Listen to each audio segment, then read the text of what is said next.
Caitlin Clark suffers a $400 billion downside versus Paige Bueckers as national reporters' truth bomb leaves Indiana community reeling.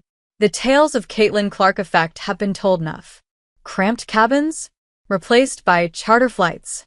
Empty seats, sold-out crowds are packing arenas. Corporate sponsors? They're lining up faster than ever. Clark didn't just bring her game to the W, she brought a movement. Now, new season, new talks, new expectations. Well, not really.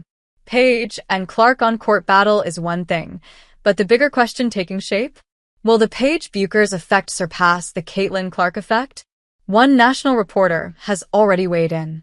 In her rookie year with the Indiana Fever, she brought in a staggering $36 million in economic impact for Indianapolis.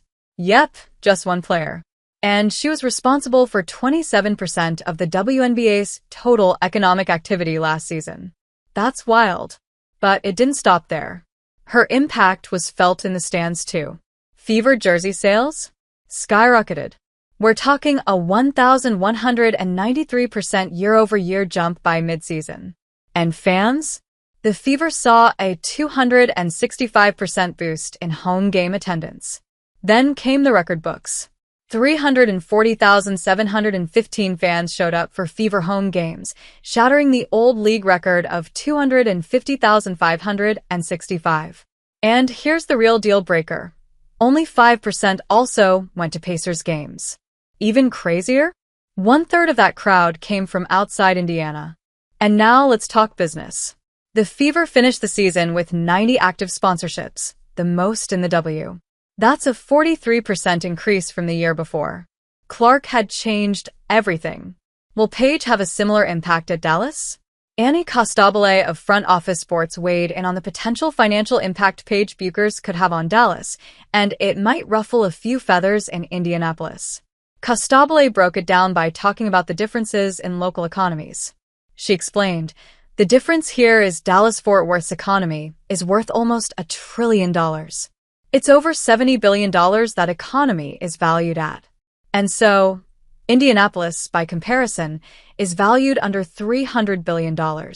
So again, comparing apples to oranges."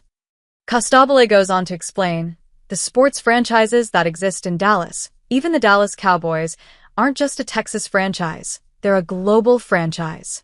And even their impact on the Dallas economy is a drop in the bucket. So when you think about Paige's impact, it's not going to be this huge monetary number or monetary value to the Dallas economy. There's no doubt about the fact that the Paige Bueckers effect is also real. You just need to look at the rise in ticket prices and demand for Dallas games since their decision to draft the UConn alum. According to SeatGeek, ticket sales shot up 11x in the 5 days following the draft. Site traffic? 905% jump, per TMZ. It's not just SeatGeek either. Over at Vivid Seats, the situation is the same. Average ticket prices for Wings games have gone up by 38% compared to last season. And the crazy part? The overall traffic for their games exploded by an insane 920%. But here's the catch. There's nearly a $400 billion difference between the two economies. So, you probably won't see the same monstrous numbers Clark posted. The scale of impact is just different for Indianapolis compared to Dallas. For Bueckers, it will be more about replacing Luka Doncic as the face of Dallas basketball. For the Indiana superstar, though, the focus has shifted.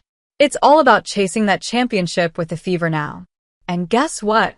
Coach Stephanie White already has a few ideas on how they can level up from last season. The Fever ended last season with a 20-20 record and a quick first-round playoff exit. Naturally, they hit the reset button. Their core of Aaliyah Boston, Caitlin Clark, and Kelsey Mitchell was retained. They brought in 2023 WNBA Coach of the Year Stephanie White. Added seasoned all-stars like DeWanna Bonner and Natasha Howard. On paper, they're looking like serious contenders. But Coach White knows better. If they want that trophy, the Fever have to clean things up on the court. On an episode of the Good Follow podcast with Rose Gold-Onuyud, Coach Stephanie White explained that they're looking to reshape and elevate Caitlin Clark's game. From a basketball perspective, we have to make sure we help her diversify her defining ability so that she's not predictable. We can't be so predictable with so much athleticism, speed, quickness, and with so much game plan geared toward her. White is going to be focusing on Clark's off-ball game, alongside breaking a pattern of her floaters. She knows the physicality is inevitable specifically against Clark. She knows strategies are going to be centered around her. So, why not make the star player unpredictable herself?